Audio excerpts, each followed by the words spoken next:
हरे कृष्णा। एक बार भगवान श्री गणेश स्वर्ग में बैठे बैठे आराम कर रहे थे और अचानक उनके मन में यह विचार आता है कि क्यों न एक छोटा बच्चा बनकर पृथ्वी पे जाया जाए और अपने भक्तों की परीक्षा ली जाए। गणेश जी ने एक नन्हे से बच्चे का रूप धारण किया और धरती पर आ गए। उनके हाथ में एक छोटी सी चम्मच में थोड़ा सा दूध और एक चुटकी में थोड़े से चावल थे। वे नगर की गलियों में इधर उधर घूमने लगे और जो भी मिलता उससे कहते, कोई मेरे लिए खीर बना दो, कोई मेरे लिए खीर बना दो। लेकिन रास्ते में जो भी उनकी बात सुनता वह उन पर हंसने लगता। लोग मजाक उड़ाते हुए कहने लगते, भला इतने से दूध और एक चुटकी चावल से भी कोई खीर बनाता है क्या? कोई भी उस बच्चे की बात सुनने को तैयार नहीं था। घूमते घूमते श्री गणेश एक बूढ़ी औरत की झोपड़ी के पास पहुँचे। वह बुढ़िया अपनी कुटिया के बाहर बैठी थी। बच्चे की मासूम आवाज़ सुनकर उसका दिल पिघल गया। वो बोली, ला बेटा, मैं बना देती हूँ खीर। बूढ़ी माई बहुत करीब थी। उसके घर में एक छोटा सा बर्तन था।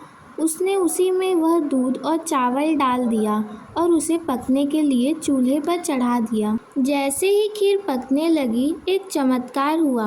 वह छोटा सा बर्तन पूरी तरह खीर से भर गया। बुढ़िया ने हैरान होकर खीर को दूसरे बर्तन में पलटना शुरू किया, लेकिन देखते ही देखते वे बर्तन भी भरने लगे। उसने कहा, बेटा, मेरे पास तो बस इतने ही बर्तन थे, ये सब भी भर गए। गणेश जी मुस्कुराए और कहा, कोई बात नहीं माँ, तुम पड़ोसियों के घर जाओ और उनसे बड़े बर्तन मांग लाओ। बुढ़िया दौड़कर पड़ोसियों के बड़े बड़े बर्तन मांग लाई, लेकिन चमत्कार ऐसा था कि वे सारे बर्तन भी पलक झपकते ही खीर से भर गए। अब बुढ़िया घबरा कर बोली, बेटा, यह तो इतनी सारी खीर हो गई है, अब इसका हम क्या करें? श्री गणेश ने कहा, माँ, तुम जाओ और पूरी नगरी में सबको इस खीर को खाने का न्योता दे आओ। बूढ़ी माई पूरे नगर में घूम घूम कर सबको बुलावा दे आई कि आज सब लोग उसके घर खीर खाने आए। लेकिन नगर के लोग फिर से उसका मजाक उड़ाने लगे। वे आपस में कहने लगे, अरे यह बुढ़िया तो खुद ही इतनी गरीब है, सबसे रोटी मांग मांग कर खाती है, आज यह हमें खीर खिलाएगी।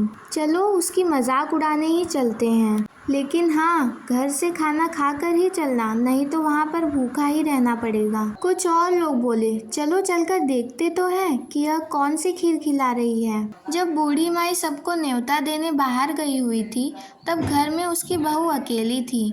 बहू ने इतनी सारी खीर देखी तो उसके मन में लालच आ गया। उसने सोचा कि पता नहीं बाहर के लोग जब खाएंगे तो मेरे लिए कुछ बचेगा भी कि नहीं। उसने तुरंत एक कांसे की थाली में खीर निकाली और कहा, जय हो गणेश जी महाराज, आपके भोग लगे। ऐसा कहकर वह खुद ही सबसे पहले खीर खाने बैठ गई। थोड़ी ही देर बाद नगर के बहुत सारे लोग बुढ़िया के घर खीर खाने आ पहुँचे।